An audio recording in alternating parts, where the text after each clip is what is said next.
క్రైస్తవ జీవిత ప్రయాణంలో ఎన్నో శోధనలు, ఇబ్బందులు, కష్టాలున్నాయి. షడ్రక్, మేషక్, అబేద్నెగోలు దేవుని కోసం నిలబడినప్పుడు వాళ్లకు కష్టం రాకుండా ఆగిపోలేదు గాని దేవుడు వారితో ఉన్నాడు గనుక అగ్నిగుండం ఆహ్లాదకరంగా మారింది. శ్రమల్లో, నిందల్లో ఆయన నాతో నడిచిన దేవుని యొక్క అద్భుతమైన కృపను బట్టి, రాయని బట్టి, కనికరమని బట్టి మనందరం కూడా సజీవులుగా ఉన్నాము. అంత మాత్రమే కాకుండా దేవుని సన్నిధిలో ఆరాధించే సమూహంలో దేవుడే మనల్ని ప్రవేశపెట్టినందుకు దేవునికి మనము మొట్టమొదటిగా కృతజ్ఞతలు చెల్లించబద్దలమవుతున్నాం. అద్భుతమైన దేవుని యొక్క కృపను బట్టి గత కొన్ని వారములుగా మనము ఎలీషా భక్తుని యొక్క ఆత్మీయ స్థితిని, ఆత్మీయ యాత్రను మనము అనేక విధములుగా సత్యములతోనూ మర్మయుక్తమైనటువంటి మాటలతోనూ మనము ధ్యానిస్తూ వస్తున్నాం. రీతిగా మనము ధ్యానిస్తున్న క్రమంలో గత వారము ఎలీషా భక్తుని 5వ అధ్యాయము 1వ వచనములో ఉన్నటువంటి కొన్ని మర్మయుక్తమైన సత్యములను, ఆయన యొక్క స్థితిని గురించి మనము ధ్యానించి ఉన్నాం. ఏ రీతిగా నయమాను అనే ఒక వ్యక్తి 5వ అధ్యాయం 1వ వచనంలో ప్రస్తుతింపబడ్డాడు.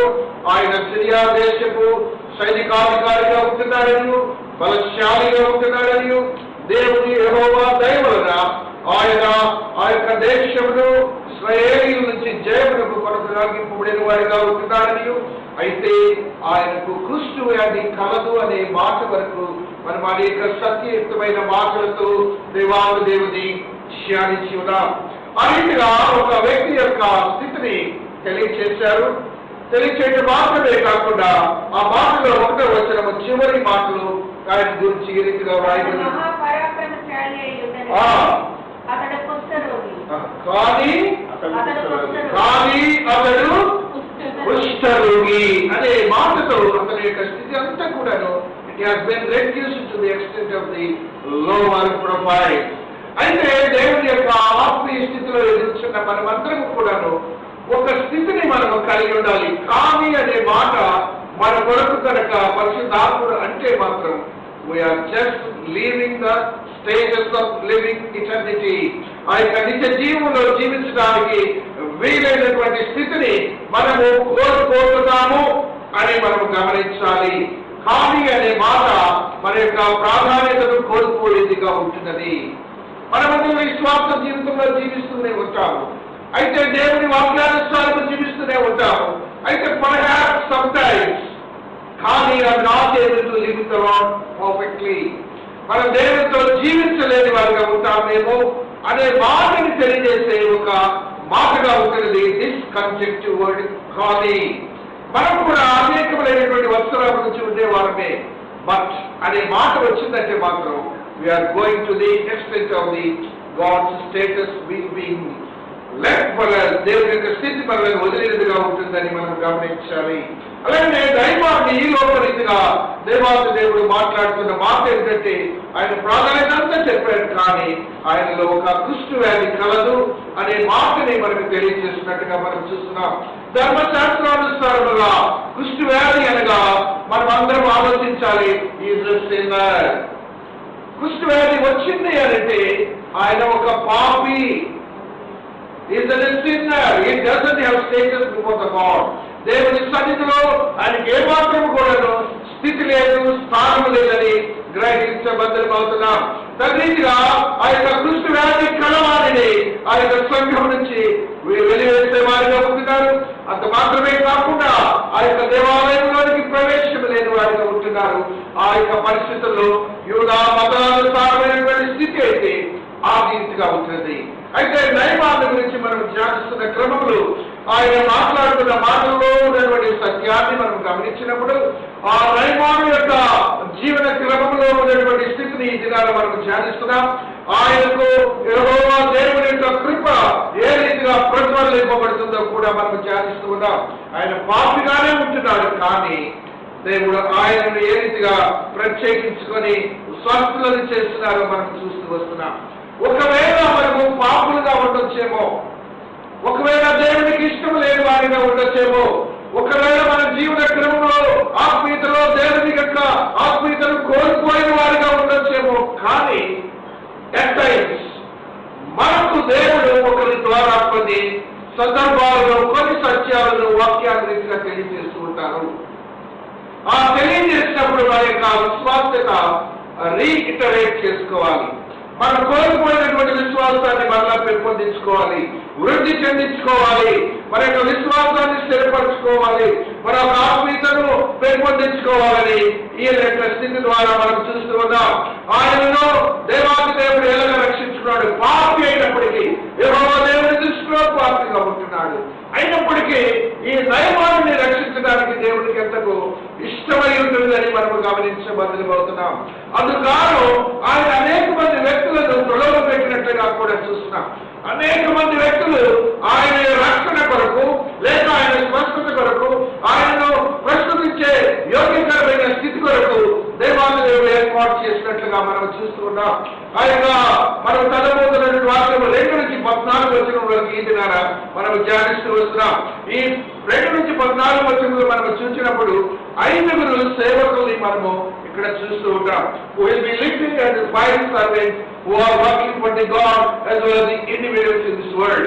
ఆయన దేవాలయ దేవునికి సేవ చేసే 5 వ్యక్తులు చూస్తున్నాం. దేవాలయ దేవునికి మాత్రమే కాకుండా ఈ లోకంలో ఉన్నటువంటి మనుషులకు సేవ చేస్తున్న వ్యక్తులు కూడా మనం గమనిస్తూ వస్తున్నాం. ఆ యొక్క 14 వచనం వరకు మనం చూసినప్పుడైతే 5లో ఉన్నటువంటి ఒక స్త్రీ వ్యక్తి గురించి మనం ధ్యానిస్తుంటాం. మొట్టమొదటిగా ఆ యొక్క గ్రంథంలో ఉండబడినటువంటి ఒక బాలికను యవనస్తురాల్ని ఆ యొక్క నయమాను యొక్క భార్య సేవకురాలుగా ఒక భార్య ఉంటూ ఉన్నది. అదే రీతిగా నయమానికి సేవకుడిగా ఒక సేవకుడు ఉంటూ ఉన్నాడు. అదే రీతిగా దైవజనుడైనటువంటి ఎలీషాకు ఒక సేవకుడు ఉంటూ ఉన్నాడు. అదే రీతిగా దైవజనుడే దేవునికి సేవకుడిగా ఉంటున్నాడు. అదే రీతిగా నయమానే ఒక సిరియా రాజుకి సేవకుడిగా ఉంటున్నారు. 5 సేవకులు కలిసి దేవుని మహిమపరుస్తున్న క్రియ ఉంటున్నది. హల్లెలూయా.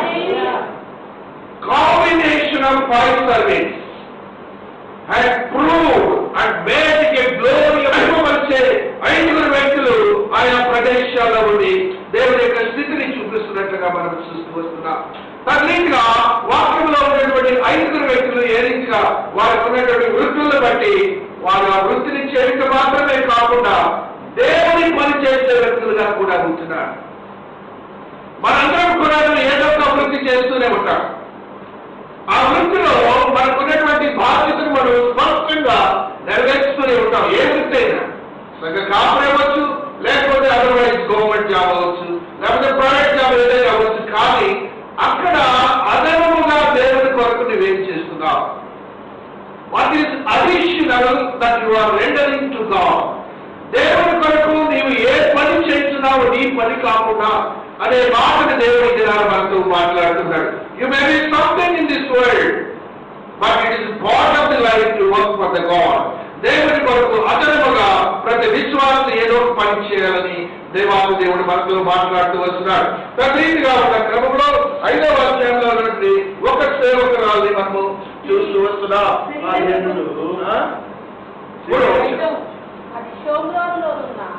అది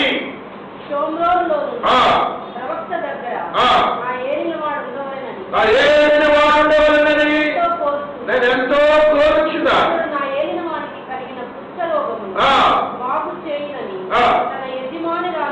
యజమానురాలితో అదిలో this is the word has been uttered by a servant girl. ఒక సర్వెంట్ గర్ల్ మాట్లాడుతున్న మాటని మనం ఇక్కడ చూస్తూ ఉంటాం. ఇట్లా ఉన్నటువంటి మనకున్నటువంటి భావోద్రేకాలని అక్కడ రాయబడిన మాటలు ఏంటంటే నయమాను భార్యకు పరిచారిణిగా ఉంటున్న స్త్రీ గురించి మాట్లాడుతున్నాడు దేవుడు. నయమాను భార్యకు పరిచర్య చేస్తున్న ఒక బిడ్డని గురించి మాట్లాడుతున్నాడు. ఆ బిడ్డ ఎలాంటిదంటే ఒక బాధితుగా ఉంటున్న బిడ్డగా కూడా ఉంటున్నది, అనగా స్వతంత్రము లేని బిడ్డగా కూడా ఉంటున్నది. అయితే ఆ బిడ్డలో ఒక యోగ్యత ఉన్నది. దేవాసు దేవుని యొక్క మహిమను చాటే అద్భుతమైనటువంటి యవ్వన స్త్రీగా ఉంటున్నది. హల్లెలూయా. We have something in this world. We doesn't have any status in this మనకి ఏదైనా స్థానం లేకపోవచ్చు, కానీ దేవుని యొక్క శక్తివంతమైన విశ్వాసతను కలిగి ఉండి ఆ యొక్క భక్తి తత్పరతలో నీవు జీవించిన ఎడలా ఒక అద్భుతమైనటువంటి అధికారులతో మాట్లాడగల ధైర్యాన్ని దేవుడు నీకు ఇస్తాడు. హల్లెలూయా. God is approaching that woman. అమ్మగారి దగ్గరికి వెళ్తూ ఉన్నది. అయితే ఆవిడకి సేవ చేయడానికి ఉంది, కానీ she just using the mind to herald the gospel to that woman. ఆ స్త్రీకి సువార్తను చాటడానికి ధైర్యాన్ని తెచ్చుకున్న స్త్రీగా ఉంటున్నది. హల్లెలూయా. That might should be there with us. సందర్భాన్ని మనం తీసుకోవాలి. ఏదో మన జీవితంలో జీవించాం, we may be living, we may be dying, that's all. But we have to work for the Lord for some time. ఆయన ఉన్నటువంటి పరిస్థితిని మనం ఆయన స్థితిలో తీసుకొని మనం దాన్ని గైకొని మనం విజయాన్ని పొందేవారిగా ఉండాలి. ఈ బిడ్డలో ఆలోచించింది, ఏ రీతిగా నా దేవుని గురించి, నా దేవుని యొక్క మహిమను చాటాలి. ఇక్కడ ఈ సిరియా దేశంలో అన్నిలుగా ఉంటున్నారు, నేను బాధితుగా ఉంటున్నాను. ఈ యొక్క సిరియా దేశంలో ఆ యొక్క సేవకుని యొక్క దగ్గర ఉన్నటువంటి బలహీనతను ఆ బిడ్డ తీసుకున్నట్టుగా మనం చూసుకున్నాం. She just looked at the weakness of the యజమానిగా ఉన్న బలహీనతను ఆ దేవుని మహిమపరచడానికి చూసుకున్న స్థితిని మనం అక్కడ చూస్తున్నాం. ఒక బలహీన పరిస్థితి ఉన్న కుటుంబం ఇది. కుటుంబంలో భార్యకు భర్తకు ఉన్నటువంటి బలహీన పరిస్థితులను అబ్జర్వ్ చేసింది. అయితే ఆ స్త్రీ ఆ యొక్క బాలిక యవనస్తురాలు ఆ బిడ్డ దగ్గరికి వెళ్ళి తన ధైర్యం తెచ్చుకొని మాట్లాడుతున్న మాటను మనం చూసినప్పుడు ఎంతో గొప్ప ఆధిక్యతను కూడిన మాటగా ఉన్నది. She is authorizing, authoritatively she speaking like this. ఏ రీతిగా అధికార పక్షిగా మాట్లాడుతూ చూడండి. ప్రవక్త దగ్గర నా ఏలిన వాడు నేను ఎంతో కోరుచున్నాను. ఎవరు అతడు నా ఏలిన వారికి కలిగిన కుష్ఠరోగమును బాగు చేయడని వాళ్ళ యజమాని ఆయన దగ్గర ఉండాలని చెప్పే ధైర్యాన్ని తెచ్చుకున్నారు బిడ్డ. How is that she can speak like that? ఒక యజమాని తన యొక్క స్థితిని కనుగొని he has to stand before the దైవజనుడు, ఆ దైవజనుడిగా ఉండాలి అనే మాటని ఆవిడ తెలియజేస్తున్నట్టుగా మనం ఎంత ధైర్యం ఉంటే అంటారంటే, అంత విశ్వాసం ఉంటే అంటారంటే, దేవుడి యొక్క అద్భుతమైన క్రియ జరుగుతుంది. కాబట్టి ఆ యజమానుడు సైతం లెక్క చేయకుండా తన యొక్క స్థితిని ఆ దైవజనుడికి యొక్క ఆత్మీయతలో ఉన్నటువంటి గొప్ప శక్తివంతమైన స్థితిని కనుగొని ఆవిడ మాట్లాడినట్టుగా మనం చూస్తున్నాం. మనందరికీ తెలిసిందే, ఎలీషాకి double rate of Holi spirit ఉందని మనకు తెలుసు. రెండింతల ఆత్మకలవాడిగా ఉన్నాడు. రెండింతల ఆత్మకలవాడంటే ఈ can vision everything in and around the places. ఆయనకు గొప్ప శక్తి ఏంటంటే ఎలీషాకి ఆయన చుట్టుపక్కల ప్రాంతంలో దేవుని యొక్క వాక్యానుసారం ప్రతి వ్యక్తి యొక్క హృదయాన్ని చొలగడు, వాడి మాటలు వినగలడు, వాడి యొక్క స్థితిగతులన్నీ he can observe and he can witness it. Hallelujah. అంత గొప్ప శక్తివంతుడు రెండు ఆత్మలో గలవాడిగా ఉంటున్నాడు ఎలీషా. అందువల్ల దేవుని యొక్క ఆత్మీయ స్థితిలో ఎదిగిన బిడ్డగా ఉంటున్నాడు Elisha double rate of Holi Spirit కలిగిన వాడిగా ఉంటున్నాడు. అయితే ఈమె యొక్క స్థితిని మనం గమనించినప్పుడు ఆ యొక్క భార్యతో చెప్పిన మాటను బట్టి నయమాన్ అనే వ్యక్తి దేవుని ఎరిగిన వాడు అని మనం స్పష్టంగా గమనించాలి. Naaman does not know Jesus. యేసుక్రీస్తు వారు దేవుడని ఆయనకి తెలియదు. యేసుక్రీస్తు వారు ఆయనకి దేవుడని ఏ మాత్రం కూడా తెలియని వాడిగా ఉంటున్నాడు. అయితే సేవకురాలు చెప్పిన మాటను బట్టి, ఒక బాలిక చెప్పిన మాటను బట్టి, మరియు ఒక స్త్రీ చెప్పిన మాటను బట్టి ఇది పర్టినెంట్ పాయింట్. ఆ దినాలలో ఒక స్త్రీకి ఉన్నటువంటి ప్రాధాన్యత చాలా తక్కువగా ఉన్నది. అదే రీతిగా ఆవిడ యొక్క బాలికగా ఉంటున్నది, ఆవిడ ఆ రీతిగా సేవకురాలుగా ఉంటున్నది. అయితే దైవాలలో ఒక విశ్వాసము బయలుదేరిందని మనం గమనించాలి. మనందరం కూడా దేవుని చెంతకు రావాలని అంటే మనకు ఉన్నటువంటి సమస్యలు అనేకులు ఉండొచ్చు, జటిలమైనవి కూడా ఉండొచ్చు. అయితే దైవం అనే విశ్వాసాన్ని కలిగి ఉండాలి మనం. She doesn't have any eligibility or qualification to speak with Naaman.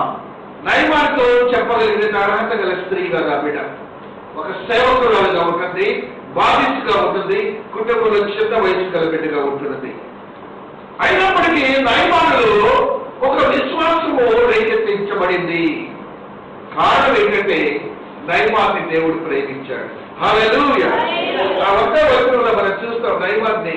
అతని చేత యెహోవాయే సిరియా దేశమునకు జయము కలుగజేసెను. హల్లెలూయా.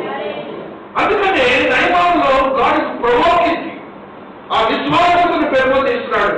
ఆ విలక్షణ అయినప్పటికీ జస్ట్ మూవ్ అరౌండ్ అని చెప్తున్నట్లుగా మనం చూస్తూ ఉన్నాం. ఆ రీతిగా నయమానులో ఉన్నటువంటి విశ్వాసతను రేకెత్తించే స్థితిని మనం అక్కడ చూసినప్పుడు ఆయన చేయవలసిన మొట్టమొదటి పని ఏంటంటే ఆ దేశము నుంచి వేరే దేశములకు వెళ్ళవలసిన పరిస్థితి ఉన్నది. కాబట్టి రాజు దగ్గరికి వెళ్ళి ఆయన అడిగి తన దేశం నుంచి వెళ్ళాలని ఆయన ఆశించిన వాడిగా ఉంటున్నాడు. అంతవరకు నయమాన్ పరిస్థితి బాగానే ఉన్నది. ఆ రీతిగా నయమాను రాజును అడిగాడు. ఆయన బంగారం తీసుకున్నాడు, వెండి తీసుకున్నాడు, దుస్తులు తీసుకున్నాడు, ఆ పత్రాన్ని కూడా తీసుకున్నాడు. అయితే ఎక్కడికి వెళ్ళాడంటే నయమాను ఈ డీప్ అప్రోచ్ దైవజనుడి దగ్గరికి మాత్రం వెళ్ళలేదు. అంత బాగానే ఉంది, కానీ ఎక్కడికి వెళ్ళాడైనా ఇట్స్ రూట్ ఈస్ డిఫరెంట్. మనం కూడా దేవుని ఆత్మీయతను ఎదుర్కొన్న మనము we should have to see the mind of the Lord. దేవుని యొక్క చిత్తాన్ని మనం పరిగెత్తాలి. ఆయన తన స్వంత చిత్తాన్ని విశ్వాసం అయితే ఉంది. ఆయన స్వంత స్వనీతితో ఇప్పుడు ఇక్కడ కార్యాలు చేసుకుంటున్నాడు. ఆయన ధనవంతుడిగా ఉంటున్నాడు, ఆధిపత్యాన్ని వహించేవాడుగా ఉంటున్నాడు, అధికారం కలవాడుగా ఉంటున్నాడు, రాజు చేత ప్రేమించబడేవాడుగా ఉంటున్నాడు, ఒక యోగుడిగా కూడా ఉంటున్నాడు. అయితే దైవజనుడు అనేవాడు ఏంటంటే ఒక రాజు చెప్తే ఆయన కార్యాలు చేస్తాడని దైవజనుడు ఎలా కట్టుకుంటాడంటే వినీత్ లెవెల్స్ లో కట్టుకున్నాడు. రాజు కంటే చిన్నవాడుగా ఎక్స్పెక్ట్ చేశాడు. రాజుగారి అధికారంతో ఒక ఆడ వేస్తే నాకు స్వార్థను అనుగ్రహిస్తాడని ఆయన మనోభావాన్ని చూసినట్టుగా ఆ సిరియా రాజుకి అదే వచ్చింది, ఆ యొక్క నయమానుకు అదే మా పిల్లలకు వచ్చినట్లుగా మనం చూస్తున్నాం. ఆ రీతిగా దేవుని యొక్క ఆత్మీయతలో ఎదుర్కొన్న మనము వస్తుడు దేవుని యొక్క ఆత్మీయతలు ఎదుర్కొన్న మనము మొట్టమొదటిగా ఎవరిని అప్రోచ్ అవ్వాలి? దేవుని అప్రోచ్ అయ్యే స్థితిని మర్చిపోతున్నాం. దేవుని కంటే కూడా ముందున్న సర్కమ్స్టాన్సెస్, ఆ చుట్టుపక్కల పరిస్థితులు మనల్ని ఎంతో ప్రలోభ పెట్టేగా ఉంటున్నాయి. మనం కూడా ఈ యొక్క దైవజనులందరూ కూడా ఈ జనాలు చేస్తున్న క్రియలను బట్టి మనం అబ్జర్వ్ చేసినట్లయితే స్ట్రైట్ గా దైవజనుల దగ్గరికి ఎవరు వెళ్ళలేకపోతున్నారు. ఈ చుట్టుపక్కల ఉన్న వాళ్ళ ముందు సగం వెళ్ళి mall nutrition, spiritual mall nutrition చేస్తున్నారు. ఆ రీతిగా ఆత్మీయ స్థితిలో ఎదగాలి అంటే నయమాను విశ్వాసం బాగానే ఉంది, but approachment is very much bad. ఆ రీతిగా ఉన్నటువంటి పరిస్థితులు బట్టి దేవుని యొక్క స్థితిలో ఎలీషా వీరి పరిస్థితులన్నీ చూస్తూ వస్తున్నాడు. సిరియా దేశంలో ఏం జరుగుతున్నది, ఈ ముగ్గురు వ్యక్తులు ఏ రీతిగా మాట్లాడుకుంటున్నారని ఆ యొక్క ఎలీషా చూచి ఆత్మీయంగా ఘనపరచబడే మాటను ఇక్కడ మాట్లాడుతూ వస్తున్నాడు. చూడండి ఏ రీతిగా ఆయన మాట్లాడుతున్నాడు.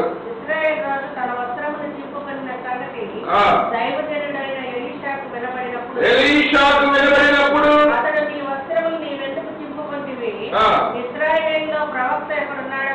ఇశ్రాయేలులో ప్రవక్త ఎక్కడున్నాడని అతనికి తెలియబడినట్లు అతను నా ఎదుట రానిము అని రాజునకు వర్తమానము చేశాను. రాజు అయితే మాత్రం దైవజనుడికి వెళ్ళలేదు, కానీ దైవజనుడి ఆయన దృష్టితో చూశాడు. ఆయన చూసి ఆయన అన్న మాట ఏంటంటే ఇక్కడ ఒక ప్రవక్త ఉన్నాడని. హల్లెలూయా. ఇశ్రాయేలులో ఒక ప్రవక్త ఉన్నాడని తెలియచేయాలి. ఇశ్రాయేలులో ఒక ప్రవక్త ఉన్నాడని ఆ యొక్క నయమానికి సిరియా రాజుకి తెలియచేయాలి. రాజు స్వార్థ అనుగ్రహించేవాడు కాదు. అది దైవజనుడు ఎలీషా ఆయన దృష్టీకరించి ఆయన నా యొక్కకు పాపము అని అంటున్నాడు. ఆ యొక్క రాజు అయితే ఇశ్రాయేలు రాజు అయితే మంచి మాటలు తెలియజేస్తున్నాడు. మనందరికీ కూడా అది మంచి స్పష్టమైన మాటగా ఉంటున్నది. ఆయన అంటున్న మాటలు చూడండి ఇక్కడ 7వ వచనం. ఇశ్రాయేలు రాజు ఈ పత్రికను చదివి వస్త్రములు చింపుకొని చంపుటకును బ్రతికించుటకును నేను దేవుడనా.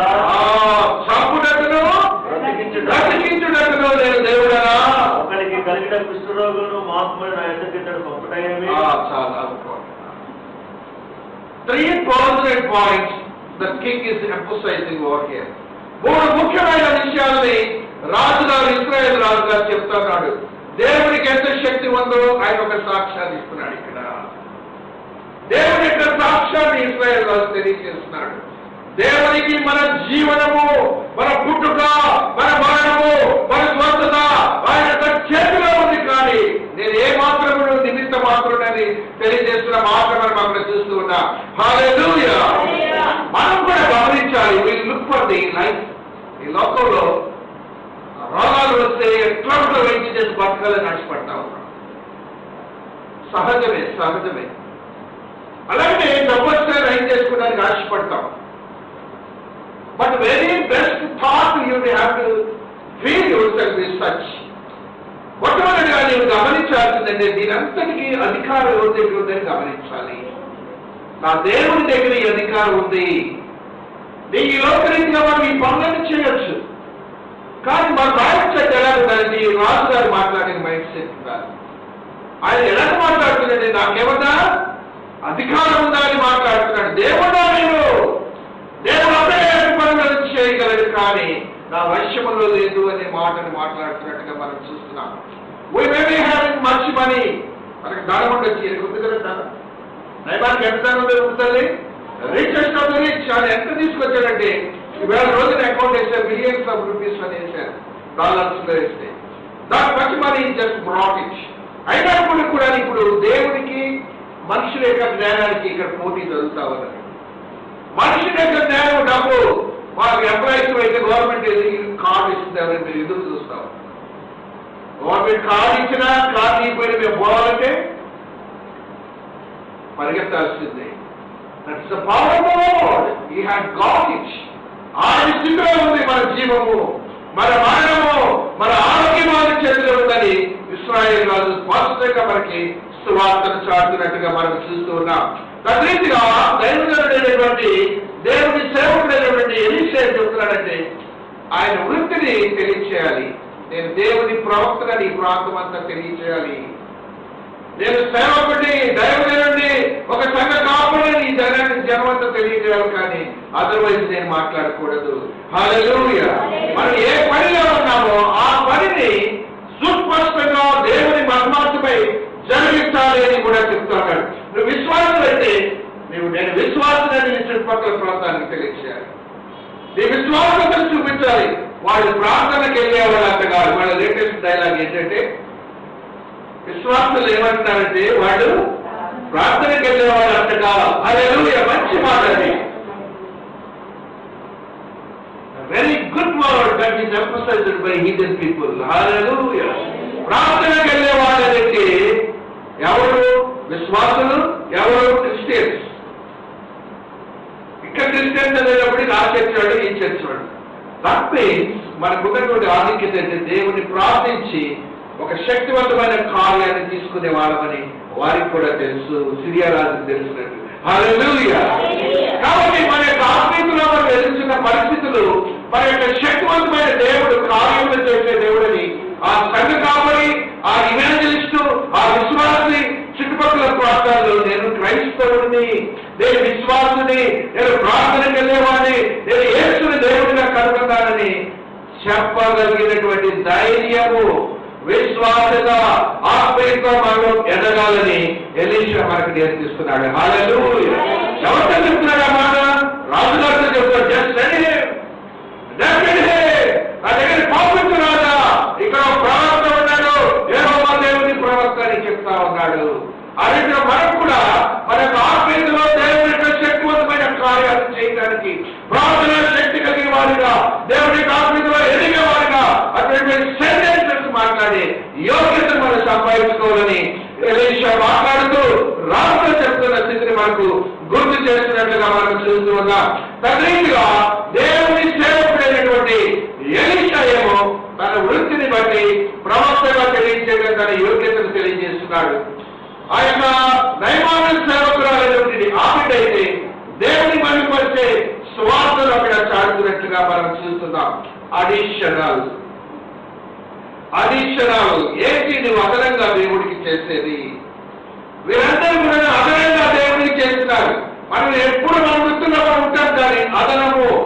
What is the best you are doing to the additional to god? నువ్వేమి చేస్తున్నావు అంటే ఈ బిడ్డ మనకు నేర్పుతుంది. తన సేవకురాలు అద్భుతమో బాధ్యతకి వచ్చే మా ఇంట్లో. కానీ అమ్మగారు దేవుడు గొప్ప దేవుడు ఉన్నాడు. అమ్మగారు ఒక ఎలీషా భక్తుడు ఉన్నాడు. అమ్మగారు ఆ అబ్బాయి అయ్యారు అక్కడికి వెళ్ళొచ్చు. మన అమ్మగారు ఆయన ఎదురు నుంచుంటే ఎంత గొప్ప సువార్త చాటుతుంది చూడండి. ఎంత గొప్ప సువార్త అంటే ఒక అద్భుతమైన యొక్క బైబిల్ గ్రంథంలో నయమాన్ అనే వ్యక్తి ఎంతో కిరీటంతో ఆయన లిఖించబడ్డాడు. సువార్తలో కూడా వచ్చేసాడు నయమాను. అంత గొప్ప యేసు క్రీస్తు వారి నయమాన్ పేరు మరలా రీటరేట్ చేసి చెప్పినట్లుగా కూడా మనం చూస్తున్నాం. Because of this girl. Hallelujah. మన యొక్క క్రియలు కూడా ఎలా ఉండాలి? మనం చేసిన చిన్న పని దేవుడి కొరకు చేస్తే తరతరాలు లిఖించబడి ఉండాలి.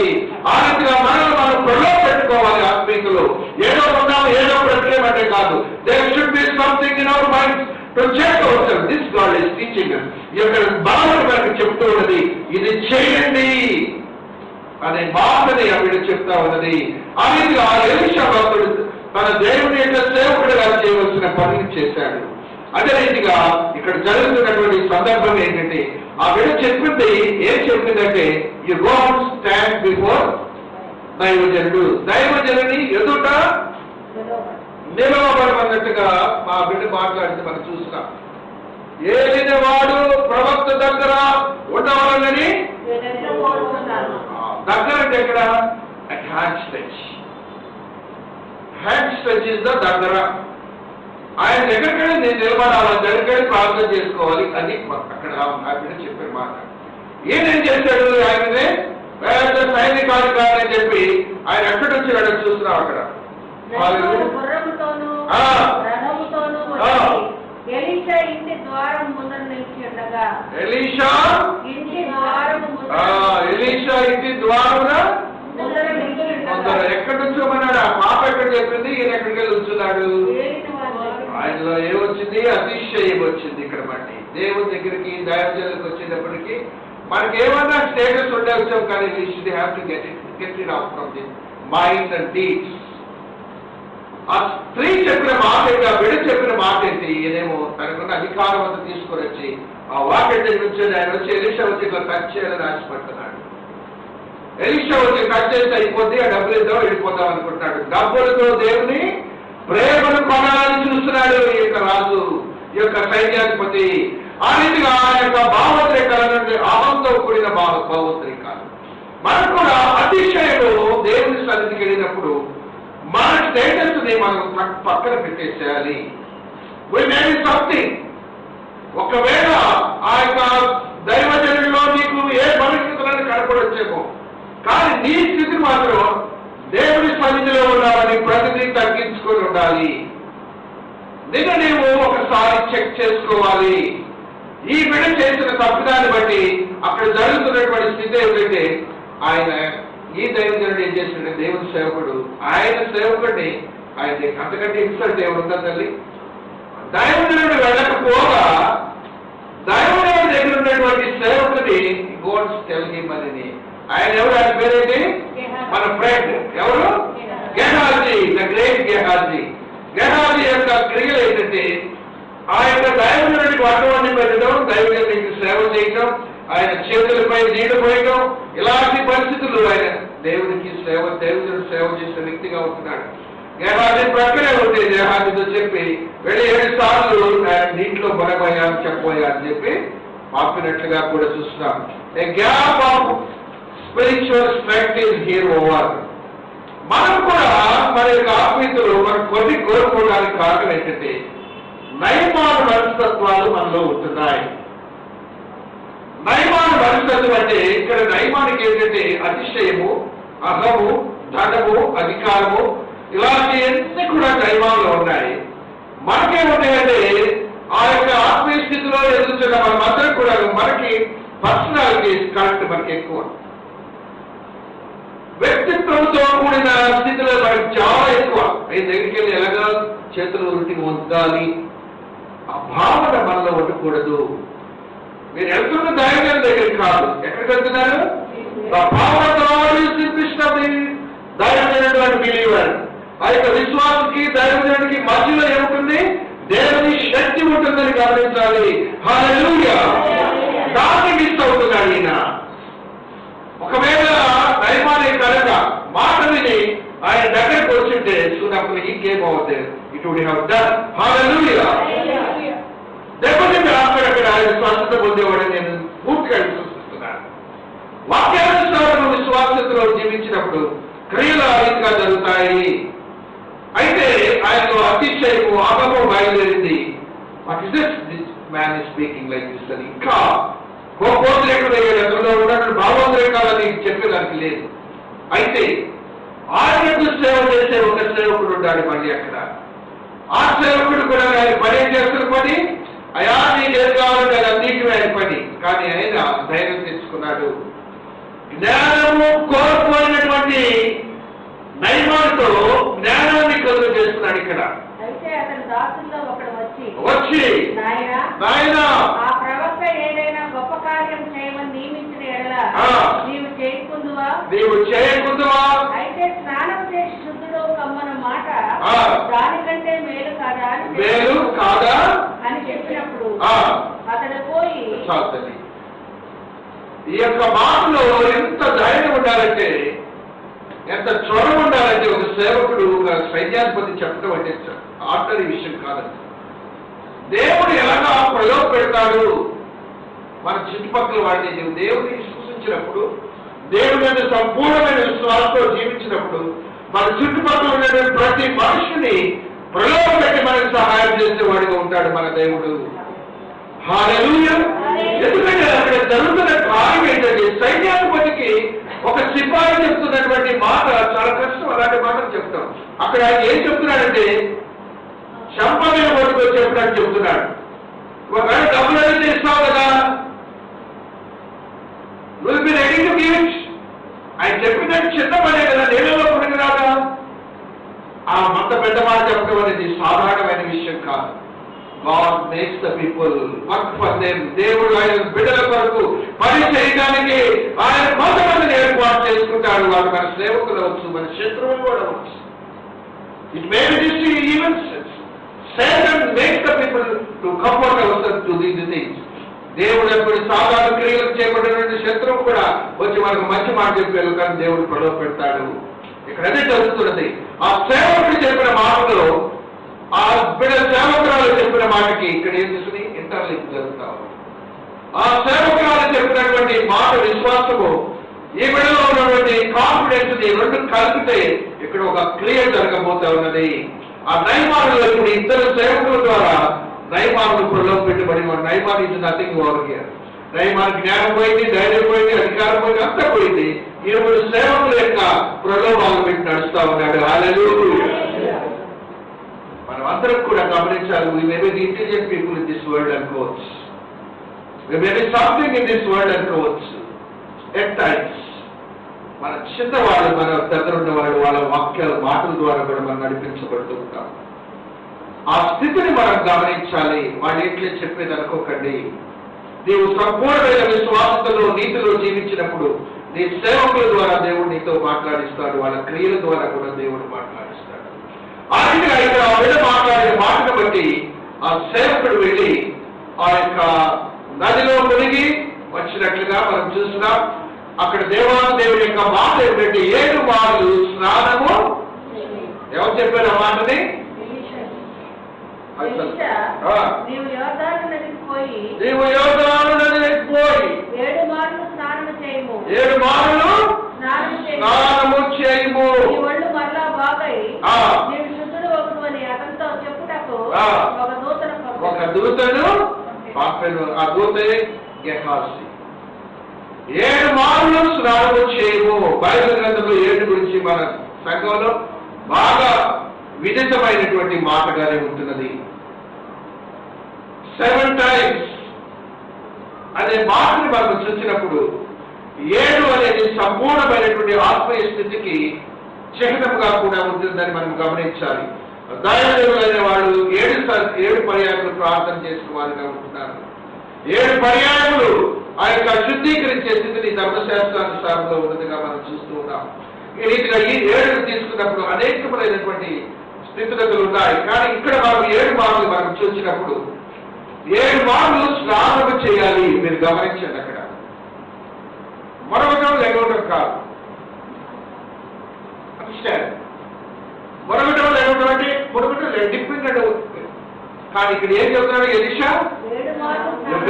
యు వేక్ ఓవర్ దేర్ అంటే ఆయనలో ఉన్న పాపము, దేవుడికి ఇష్టం లేని పాపము శుద్ధీకరించడానికి అంత కఠినమైన పాపం అని మనకు దేవుడి దృష్టిలో అతన్నేమో దేవుడు రక్షించుకోవాలి. అతనిలో పాపం ఉన్నది కాబట్టి ఆ యొక్క లెప్రసీ వచ్చింది, కుష్టి వచ్చింది. ఆ పాపంలో ఉన్న వ్యక్తిని రక్షించుకోవాలి కాబట్టి ఆ ఎలీషాని దైవజనుడి దగ్గరికి పంపిస్తే ఆయన దేవుని యొక్క ధర్మశాస్త్రానుసారమైనటువంటి స్థితిని 7 మార్లు స్నానం చేయమని చెప్పినట్లుగా మనం చూస్తున్నాం. లేని కాలంలో ఉన్నట్టు ఒక మాట మనం ఇక్కడ చదువుకుంటూ వస్తున్నాం. హల్లెలూయా. 14:7 లేదు 14:7 హల్లెలూయా.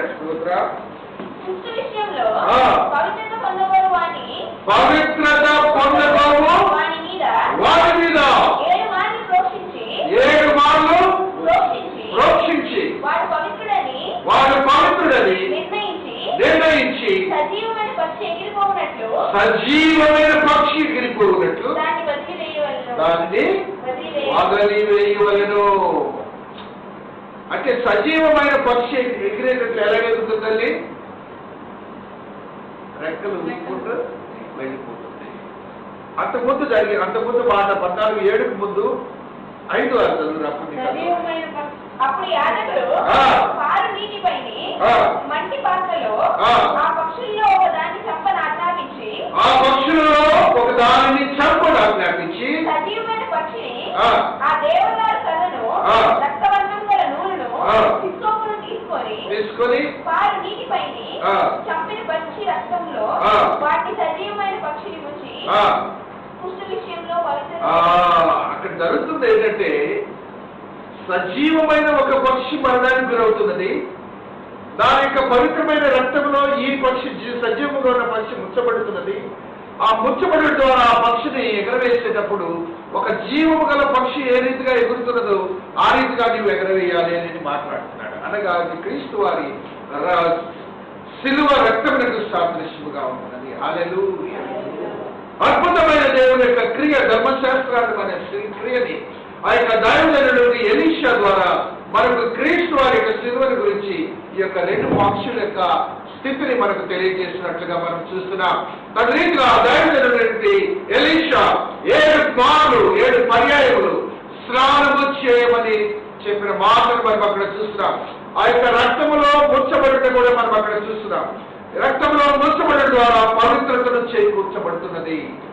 ఆ పవిత్రత దేవుని సన్నిధిలో నుంచి ఆ పక్షి ఏ రీతిగా ఎగురుతున్నదో ఆ రీతిగా ఆ యొక్క లెప్రసీ అనగా కుష్ఠము వచ్చిన వారు తమ యొక్క జీవన క్రమంలో దేవుని సన్నిధిలో ఆకాశ పక్షుల వల్ల ఎగిరే వారిగా ఉంటున్నారని మనము గమనించబద్దలమవుతున్నాం.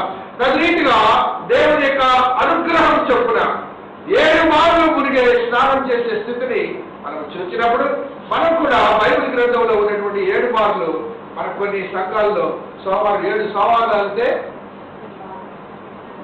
ఏదో జరుగుతుందని వెళ్తా ఉంటారు. 7 సోమవారాలు అంటే తప్పు పడుతుంది. I'm not finding out fault with this people. 7 సార్లు అనేది బైబిల్ గ్రంథంలో ఉన్నటువంటి ప్రతి పరిస్థితిని బట్టి మనం చూసినప్పుడు ఒక పరిశుద్ధతకు సంబంధించినదిగా ఉంటుంది. We also can make it in a possible way to go to the God. 7 times 7 సార్లు బైబిల్ చదవాలి పూర్తిగా అనుకోండి. అమ్మా నా పని నాకు అయ్యే పని కాదు, ఒకసారిగా పెద్ద ప్రాబ్లం అయిపోయింది. 7 పనిగా నేను బైబిల్ చదవాలి అనుకుంటే ఒక అధ్యాయాన్ని 7 సార్లు చదవాలనుకోండి. You will be finding a lot of change, spiritual change in your mind. Hallelujah. God likes 7 times. God likes 7 times. God looks at the 7. 7 is the holy number according to the scriptures of the God. దేవుని యొక్క లేఖనములను బట్టి 7 ఎంతో గొప్పదిగా ఉంటున్నది. అది 7 సార్లు అనేది మనకు కూడా మన యొక్క జీవన క్రమంలో 7 పర్యాయాలు దేవునితో ఉండుట, 7 పర్యాయాలు ఒక అంశం గురించి ప్రార్థన చేయట, 7 రోజులు మన దేవుని సన్నిధిలో ఒకవేళ ఉపవాసం ఉండుట ట్రై చేయండి. Lot of change. ఆ రీతిగా దేవుని యొక్క వాక్యానుసారం చూస్తున్న పరిస్థితులు బట్టి 7 పర్యాయములు స్నానం చేయమన్న స్థితి, లేవి కాలంలో ధర్మశాస్త్రాన్ని స్థితిని ఆ దైవజనుడు హీదన్ మ్యాన్, అన్యుడైనటువంటి నయమానికి తెలియచేసి స్వస్థుడు చేస్తున్న స్థితిని మనం అక్కడ చూస్తున్నాం. దేవుని క్రియలు అక్కడ ప్రతిపాదింపబడతాం మనం చూస్తున్నామని మనం గ్రహించబద్ధమవుతున్నాం. అదే రీతిగా పరిశుద్ధ లేఖన భాగంలో మన యొక్క మాటను మనం చూస్తూ ఉంటాం.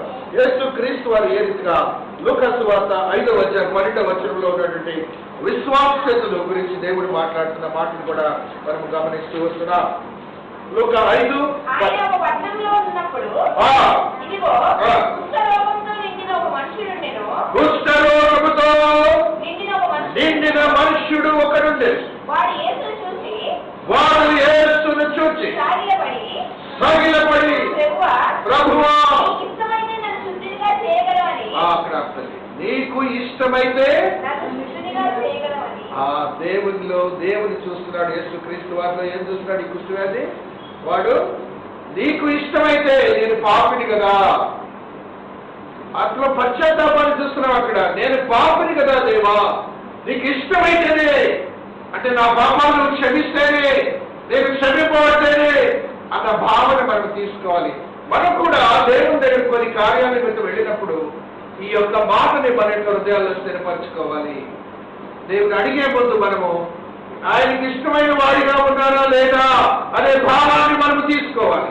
ఆ తర్వాత ఏం చెప్తున్నాడు చూడాలి. నీకు ఇష్టమైతే నన్ను శుద్ధినిగా నెక్స్ట్ ఆయనను వేడుకొనుట.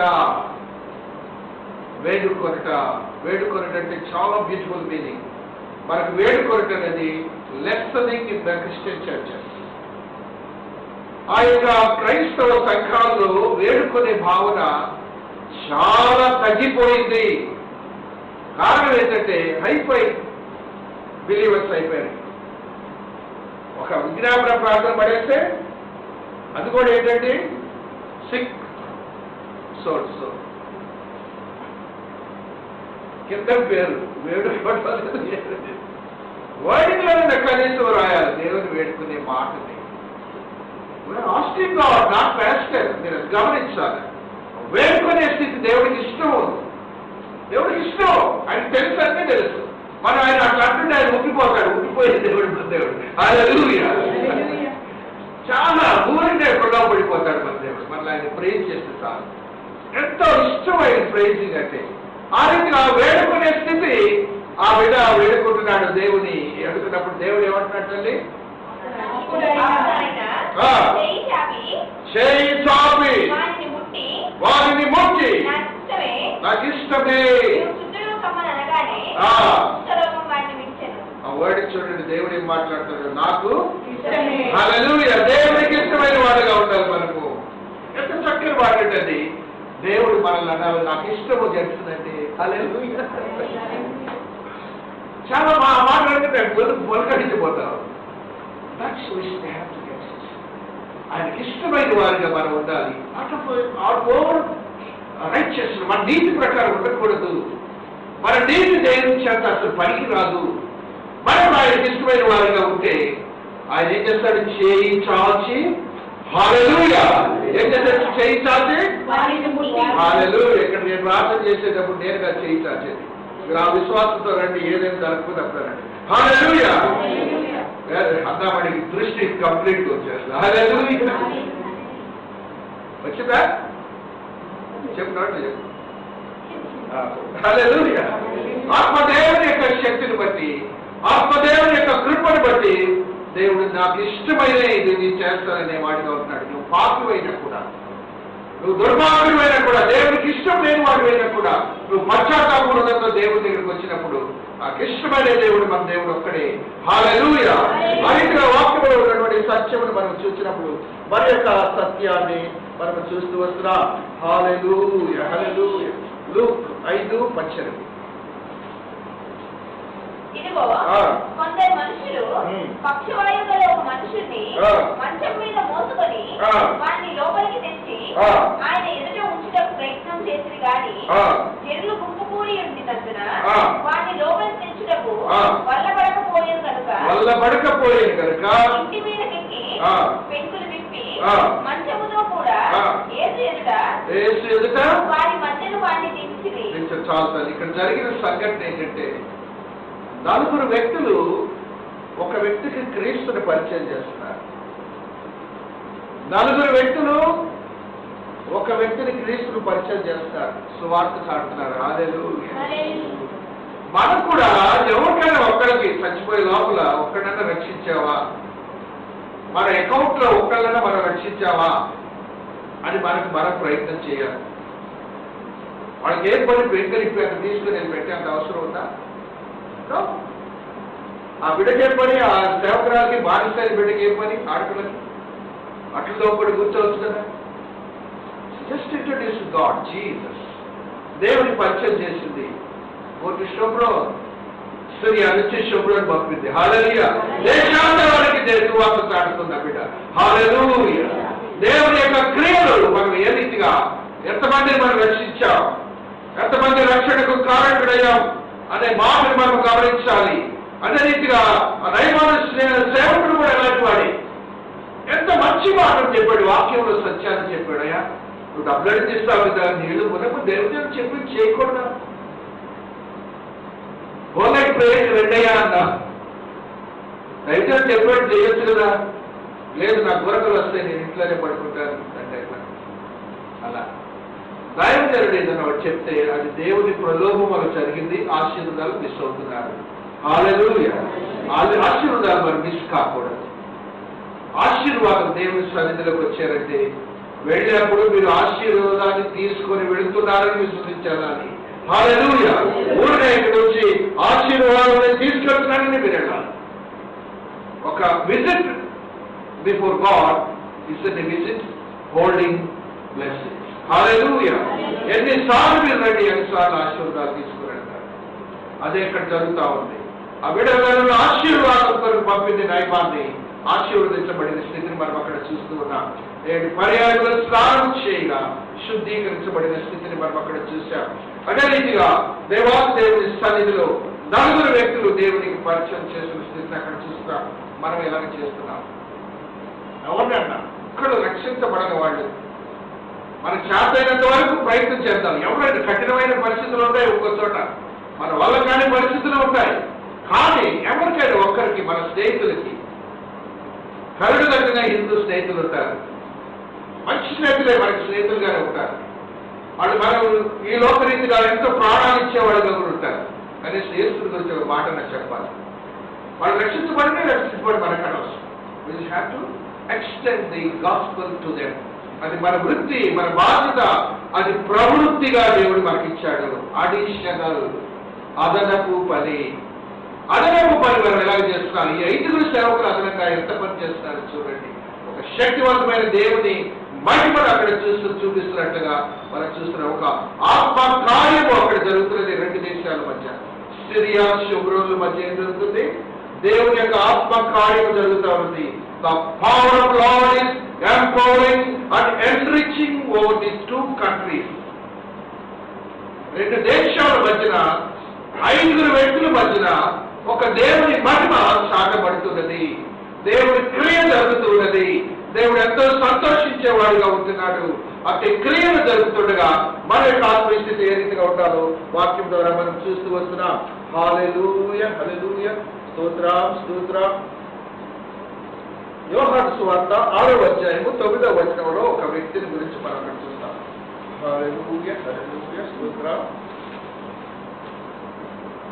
ఇక్కడ ఉన్న ఒక చిన్నవాడి యొక్క 5 యవన రొట్టెలు 2 చిన్న చేపలు ఉన్నవి కానీ ఇంతమందికి ఇది ఏమాత్రమని ఆయనతో అనగా. చాలు. అక్కడ ఒక చిన్నవాడి గురించి ప్రస్తావన పరిశుద్ధాత్మ తీసుకొస్తున్నారు. ఆ చిన్నవాడి గురించి మనం ఎప్పుడు ప్రశ్న తీసుకో. 5,000 మంది రొట్టెలు అంటే ఇంతమంది తిన్నారు అన్నట్టు. కానీ రొట్టెలు ఎవరి? హల్లెలూయా. అన్ని 5,000 గురించి ఎప్పుడు మనం అదే తిన్నారు. స్త్రీలు దాకా అనేక మంది ఉన్నారంట. కానీ కారకుడు ఎవరు? ఎవరు మహిమపరచబడ్డారు? దేవుడు. హల్లెలూయా. మనకు కూడా ఇప్పుడు ఒక చిన్న పని దేవుని వరకు చేస్తే, దేవుడు మహిమపరచబడితే తరాలు ఎక్కడికి పోదు. అది నీకు నిత్య జీవంలో ఒక ఫెదర్ ఉంటుంది. హల్లెలూయా. అనేది ఆ చిన్న బిడ్డలు ఒక వ్యక్తి దేవుడి కొరకు చిన్న పని చేసే చాలు, ఎక్కడికి పోదు. దేవుడు మాత్రం తగ్గినస్తుంది కాదు. మాట తప్పని దేవుడు మన దేవుడు. ఆశీర్వాదాలు మాత్రం అంతే ఇస్తాడు. హల్లెలూయా. ఆ రీతిగా చిన్నబిడ్డ ఇప్పుడు ఎక్కడుండి ఉంటాడు దేవుని దగ్గర? Perhaps he should be at the right hand of the God. Hallelujah. Definitely గా ఉంటాడని నేను అనుకోండి. ఎందుకంటే అతని గురించి కొన్ని తరాల నుంచి మాట్లాడుకుంటున్నాం మనం. తరతరాల నుంచి మాట్లాడుతున్నాం చిన్న బిడ్డ గురించి. ఎవరు అంటే మాట్లాడిన దేశం లేదు, మాట్లాడిన వాడు లేరు ఆ బిడ్డ గురించి. అంత గొప్ప స్థితిలో ఉన్నాడు. ఆ రీతిగా ఇంకొక యవనస్తుడు ఏ రీతిగా దేవుని కొరకు అన్యులైన దేశంలో ఏ రీతిగా చేశాడు ఆయన గురించి కూడా ప్రస్తావిస్తున్నాడు. ఆదికాండం 41:38. హల్లెలూయా. హల్లెలూయా. స్తోత్రం స్తోత్రం స్తోత్రం. అతడు తన సేవకులను చూసి ఇతని వలె దేవుని ఆత్మ గల మనిషిని కనుగొనగలమా? ఇతని వలె దేవుని ఆత్మ గల మనిషిని దేవుని ఆత్మ గల మనిషిని కనుగొనగలమా? చాలు తండ్రి. ఒక విశ్వాసం ఉన్నాడంటే మీరు మరి గమనించండి. దేవుని యందు రక్షించబడిన విశ్వాసి ఉన్నాడంటే ఆయన ఏముంది తల్లి? దేవుని ఆత్మ ఉన్నది. మీరు అక్కడ అనుకోవాలి. ఇప్పుడు మనం రక్షించబడ్డారు దేవుని ఆత్మ నాలో ఉన్నది, దేవుడు నాలో నివాసం చేస్తున్నాడు. హల్లెలూయా. ఆ రీతిగా మీ ఎదుటి వాడు అన్యులైన వాడు దేవుని ఆత్మ వీడిలో ఉంది అని చెప్పగలే సాక్షాత్తమైన స్థితి మనలో ఉండాలి. ఆత్మ దేవుని యొక్క క్రియను చూపించే యేషోబు వలె ఉండాలి మనము. ఒక మాట కూడా ఉంటారు చూడండి. 46. హల్లెలూయా. స్తోత్రం. యోసేపు బయలుదేరి ఐగుప్తు దేశమంతటా సంచరించెను. యోసేపు ఐగుప్తు రాజైన ఫరో ఎదుట నిలిచినప్పుడు 30 సంవత్సరములో గలవాడై ఉండెను. అప్పుడు యోసేపు ఫరో ఎదుట నుండి వెళ్లి ఐగుప్తు దేశమంతటా సంచారము ఏం చేశాడు? దేవుడు ఒక విశ్వాసిగా దేవుని ఆత్మ కలిగిన బిడ్డని కింగ్ ఆఫ్ ఈజిప్ట్ అయ్యాడు. ఆ రీతిగా కూడా నీకు వేళ్లతో తిప్పుతాడు దేవుడు. హల్లెలూయా. ఆత్మ కార్యాలు జరుగుతాయి, అది ఊహించకుండా జరుగుతాయి మనకి. ఆ రీతిగా మన యొక్క ఆత్మీయ స్థితిని మనం పెంపొందించుకోవాలి. ఆ క్రియలు ఏ రీతిగా ఉన్నాయో చిన్న బిడ్డలు మనకి నేర్పుతున్నారు. ఎవరస్తులు బిడ్డలు నేర్పుతున్నారు మనకి, వాళ్ళు నేర్పుతున్నారు మనకి చిన్న బిడ్డలు. ఆ రీతిగా మన విశ్వాసతను మనము దేవుని ఎదుట ఇష్టపూర్వకంగా ఉండాలని వాక్యం సెలవిస్తుంది. 36:25. హల్లెలూయా. హల్లెలూయా. హల్లెలూయా. స్తోత్రం స్తోత్రం స్తోత్రం. మీ అపవిత్రత యావత్తు పోవునట్లు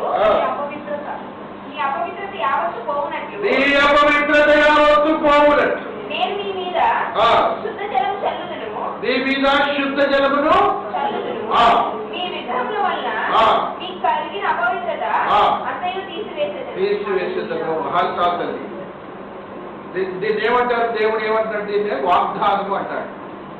దీన్ని ఏమంటారు? యేసుక్రీస్తు వారు మనకి ఏం చేస్తున్నాడు? ఒక వాగ్దానాన్ని ఇస్తున్నాడు దేవుడు. నిన్ను శుద్ధీకరిస్తానంటున్నాడు. నీలో ఉన్న అపవిత్రతను తీసివేస్తానంటున్నాడు. నీలో ఉన్నటువంటి విగ్రహాలకు సంబంధించినటువంటి ప్రతి ఈవిని తీసేస్తానంటున్నాడు. ఏం జరుగుతానంటాడు? శుద్ధ జలములను నీ మీద జరుగుతానంటాడు. ఎంత అదృష్టం తల్లి. God himself is sprinkling living water. దేవుడు ఇలాగా స్ప్రింక్లింగ్ ఇలా చేస్తుంటారు. వర్షాన్ని ఇలాగా స్ప్రింక్లింగ్. ఎంత ఆనందం. దేవుడు స్ప్రింక్లింగ్ వాటర్ జీవజలాలు ఇస్తుంది. దాన్ని మనం పొందాలి. వాగ్దానాన్ని మనం దేవుడికి చెట్టు పెట్టాలి ప్రార్థనలో. అయినా మీద శుద్ధ జలములను చల్లుము అనగా దేవుడు మనకి ఆ స్థితిని ఇచ్చే దేవుడు. వాగ్దానాన్ని ఎప్పుడు మరిచే దేవుడు కాదు. మరి మనం వాక్యంలో ముందు ఉత్తర పరిస్థితులు చదివినప్పుడు మోషే దేవుడితో చెప్తున్నాడు. ఏమంటున్నాడు? నువ్వు ఇశ్రాయేల్ దేశంలో ఇశ్రాయేలుకి నువ్వు వాళ్ళ తరతరములు వాళ్ళకి సంతానాన్ని ఆశీర్వదిస్తానన్నావే. అబ్రహాం, ఇస్సాకు, ఇశ్రాయేలుని నువ్వు ఎందుకు వాళ్ళని నాశనం చేస్తానంటే గుర్తు చేస్తున్నాడు. దేవుని చెక్ చేసేది ఆత్మీయతలో మోషే పెరిగిపోయాడు. Hallelujah. Greatest analogy of Moses. Moses చాలా గ్రేట్ పర్సనాలిటీ. యెహోవా దేవుని చెక్ చేసే ఆత్మీయతలోకి ఎదిగిపోయాడు. కోపాగ్ని నుండి మండుకొని నీవు ప్రజలకు ఈ కీడు చేయక దాని గురించి సంతాపపడము. ఎంత గొప్ప అసలు దాన్ని చదువుతుంటే నాకు మోషేలో ఎంత స్టేటస్ దేవుడు ఇచ్చాడు. దేవుడికే సలహా ఇస్తున్నాడు తల్లి. దేవునికి సలహా ఇవ్వగల ఏకైక ప్రవక్త అతను ఒకటే. ఆయన కోపాన్ని తగ్గిస్తున్నాడు, దేవుని కోపాన్ని, దేవుని యొక్క ఉగ్రతను తగ్గిస్తున్నాడు. అంత మాత్రమే కాదు, తనకిస్తున్నటువంటి ఆధిక్యత నాకు వద్దు అని అంటున్నాడు. అబ్రహాం, ఇస్సాకు, ఇశ్రాయేల్కి ఇచ్చిన యోగ్యతను నీకు ఇస్తానంటున్నాడు మోసెస్. ఆ పితరుల యోగ్యత నీకు ఒక్కడికి ఇస్తానంటున్నాడు. వద్దు నాకు వద్దు దేవా, నువ్వే మాట మాట్లాడేవో ఆ మాటే చెయ్యి అని మోసే మాట్లాడినట్టుగా వాక్యంలో చూస్తున్నాడు. కాబట్టి మన ఆత్మీయ స్థితిని ఏ రీతిగా పెంపొందించుకుంటున్నాం, 7 పర్యాయములనే స్థితిని ఆ వాక్యంలో చూసినప్పుడు మరి యొక్క సత్యాన్ని చూసిన ఆత్మీయపరమైన స్థితిలో మనం ఎదగాలని దేవుడు మాట్లాడుతూ ఉన్నాడు. అదే రీతిగా దేవుడి చిత్తాన్ని ఎరిగి మనం జీవించేవారుగా ఉండాలి. యాకోబు భక్తుడు 4వ అధ్యాయం 7వ వచనంలో ఒక మాటను మనం చూస్తూ వస్తున్నాం. కాబట్టి దేవునికి లోబడి ఉండుడి, దేవునికి లోబడి ఉండుడి, లోబడి ఉండుడి. అపవాదిని ఎదిరించుడి. ఫండమెంటల్ ఇది కూడా. మన కుటుంబాల్లో అపవాది క్రియలు చేస్తూ ఉంటాడు. ఇట్ ఈస్ రొటీన్, విశ్వాసుల కుటుంబాల్లో. అందుకని దేవుడు ఏం చెప్తున్నాడంటే, ఏమంటాడు? దేవునికి లోబడి ఉండుడి, అపవాదిని ఎదిరించుడి. ఇటు లోబడటం, ఇటు ఎదిరించి, నువ్వే ఎదిరిస్తావు. నువ్వు ఈయనకి లోబడ్డావు అంటే నీకు బలాన్ని ఇస్తాడు దేవుడు, నీకు సర్వాంగ కవచాలను ఇస్తాడు. ఆ రీతిగా అపవాదిని నువ్వు ఎదిరించొచ్చని ఆ విశ్వాసంలో ఆత్మీయతలో ఎదిగినప్పుడు మాత్రమే మనం అలాంటివి చేయగలము. అయితే ఓవరాల్ ఈ 14 వచ్చిన వరకు జరిగిన సంఘటనలో ఏది ఆటంకం ఉందంటే గర్వము ఆటంకము. దేవుని క్రియను పొందడానికి గర్వము ఆటంకమైనది. అయితే దేవుని కృపను బట్టి అతను రక్షించబడ్డాడు, కానీ గర్వం అయితే ఆ క్రియను ఆటంకపరిచినట్లుగా మనం చూస్తున్నాం. అతిశయము ఆటంకపరిచినట్లుగా మనం చూస్తున్నాం. ఆటంకపరచబడినటువంటి ఆ గర్వాన్ని మనం ఏ రీతిగా తగ్గించుకోవాలని వాక్యాలు కొన్ని మాటలు చదువుకొని మనం ముగించుకుంటాం. హల్లెలూయా, హల్లెలూయా. 2వ దినవృత్తాంతములు 26వ అధ్యాయము 16వ వచనాన్ని చూస్తున్నాం. హల్లెలూయా. అయితే అతడు స్థిరపడిన తరువాత అతడు మనస్సులో గర్వించి చెడిపోయాను.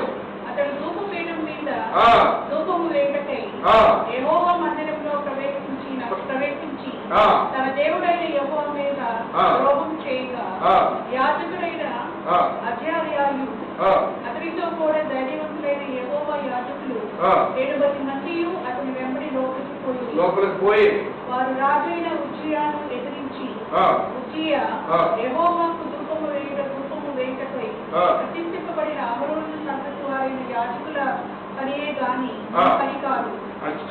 ఇక్కడ ఒక్కరు చేయాల్సిన పని గర్వించి అనే మాట మనం అక్కడ ధూపార్చన చేత పట్టుకుని రౌద్రుడై యాజకుల మీద కోపము చూపెను.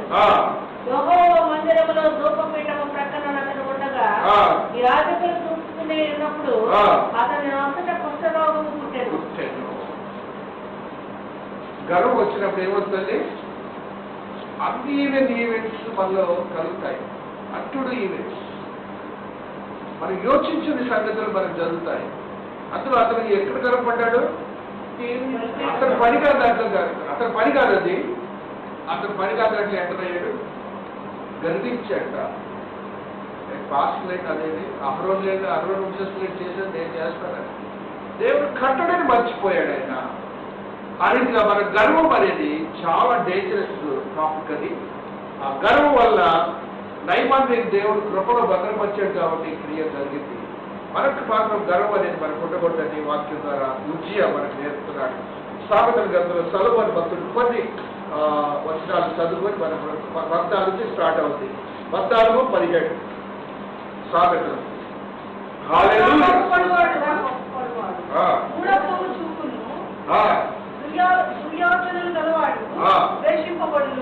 దుర్యోచన గలవాడు 14-17 పని చేస్తుంది. త్వరగా కోపపడివాడు మూఢత్వము చూపును. అంటే ఆలోచన లేకుండా కోపం, ఆలోచన లేకుండా సమస్య వచ్చినప్పుడు ఆలోచన లేకుండా కోపడతాం అనేది ఏమంటే మూఢత్వాన్ని సూచిస్తుంది అనే మాట మనం అక్కడ చూస్తున్నాం. మరి యొక్క మాటని 27వ వచనం 14. జీవపు ఊట అది మరణ పాత్రలో నుండి విడిపించును. జన సమృద్ధి కలుగుడు చేత రాజులకు ఘనత వచ్చును. రాజులకు ఘనత వచ్చును. జనక్షయం రాజులకు వినాశకరము. దీర్ఘశాంతం నెక్స్ట్ 19-11 1911 ఒకటి బుద్ధి వారికి దీర్ఘశాంతం ఇచ్చును. తప్పులు క్షమించుట అట్టి వారికి ఘనతనిచ్చును. దీర్ఘశాంతము ఆపోజిట్ సెంటెన్స్ ఏంటి? కోపం. 29-11 బుద్ధిహీనుడు తన కోపమంతా కనపరచును. జ్ఞానం గలవాడు కోపమర్చుకొని దాన్ని చూపకుండును. ఇది విశ్వాసంలో ఉండాల్సిన ప్రథమమైన గుణాలన్నమాట. నెక్స్ట్ 13-10 ఆఖరి. హల్లెలూయా. గర్వం వల్ల జగడమే పుట్టును, జ్ఞానము కలుగు. సో గర్వం అనేది ఆ యొక్క నైమాన్ని మనకు నేర్పింది ఏంటంటే a cause of spiritual act has been stopped over there. దాన్ని కాకుండా ఉండటానికి దేవుడి కృప ఉంది కాబట్టి నైమాన్ని ఆశీర్వదించి 14 వచ్చి చదువుకొని మనం ముగించుకుంటాం. హల్లెలూయా. 2 రాజులు 5:14